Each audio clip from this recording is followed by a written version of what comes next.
Charlie Puth. Hey, I'm Demi Lovato. Hey guys, I'm Justin Bieber. And this is Dance on Sunset on Dash. How's it going, everybody? My name is Matt Mosley, and happy holidays to everyone that is watching. This is a little gag that we're doing here.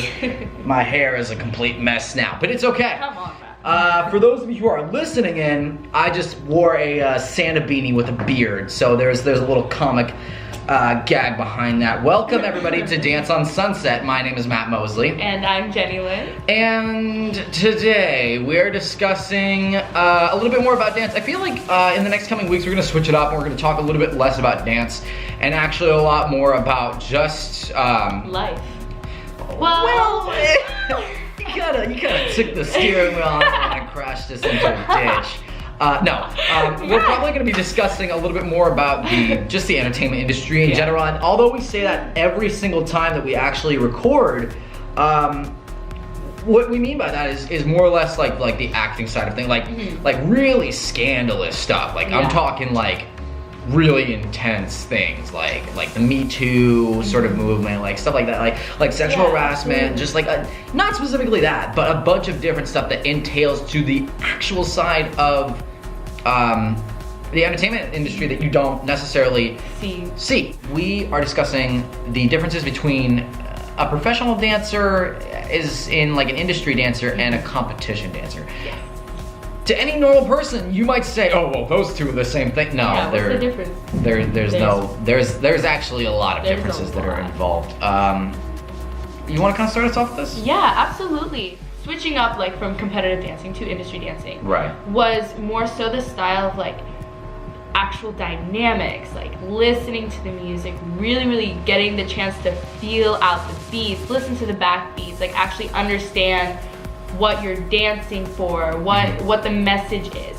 With competitive dancing, you're given routine and you're meant to perform it. That's pretty much the basics, performing for the judges. That's kind of, I can always spot out, a lyrical or a contemporary dancer taking a hip hop class in Millennium. Yeah. There was literally one day. That was me. For sure. We were taking a class last Wednesday, and I remember specifically at one point the choreographer Nika, she went up to one of the girl dancers that was taking the class, and the girl was kind of like awkward with how she was moving. Yes. And Nika immediately sought out and went, "You're a contemporary dancer, aren't you?" And she's like, "Yeah." And she's like, "I can tell," because it's new. It's definitely new because you're not only are you using different muscles in your body for contemporary dancing, it's a lot more in the legs when it comes to stuff like ballet. Yeah, absolutely. Contemporary, technical dancing. I meant to say, sorry. So that involves ballet, jazz, contemporary, a lot of acrobatics, stuff like that. The majority of the fans that are of, industry dancers and stuff like that, you're gonna find like the average dancer that's grown up really only focusing on hip hop. Yeah. I find that 90% of the people that are out there, especially kids growing up in this generation now, they've seen that on social media. What really is going to sell is just the basic necessity to know what's relevant, and technically right now that's mainly hip hop because it's the most upbeat, it's the most mainstream because they're using the most mainstream music to dance to. So they know, they're saying, okay, we obviously are gonna dance to this. What's gonna like catch people's attention the most? Kind of be the most hype, I guess you would say. The thing that's going to influence most people to go, wow, I want to do that, and then 90% of the time that's going to be hip hop.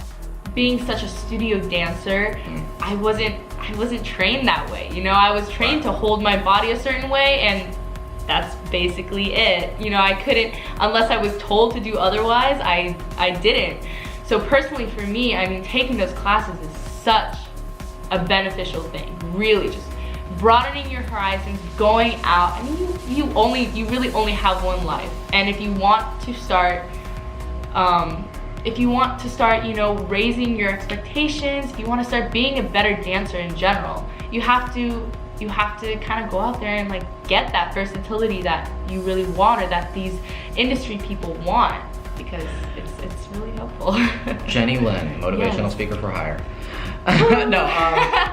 Well, this has been another installment of Dance on Sunset here on Dash Radio on the Discover Channel, guys. Like I said again, people who are listening have no idea what we're talking about. But for you guys watching, go subscribe below, leave a comment, leave a like, tell us if you liked the video. If you did, give it a thumbs up and rate it to your friends. Send it to your friends, send a link to your friends, tell your friends, you know, like we give everybody that's watching the best tips out there because nobody else will. We will see you guys next week. I'm Matt Mosley. And I'm Jenny Lynn. And we'll catch you guys next week. Bye. Bye. Thanks for hanging out.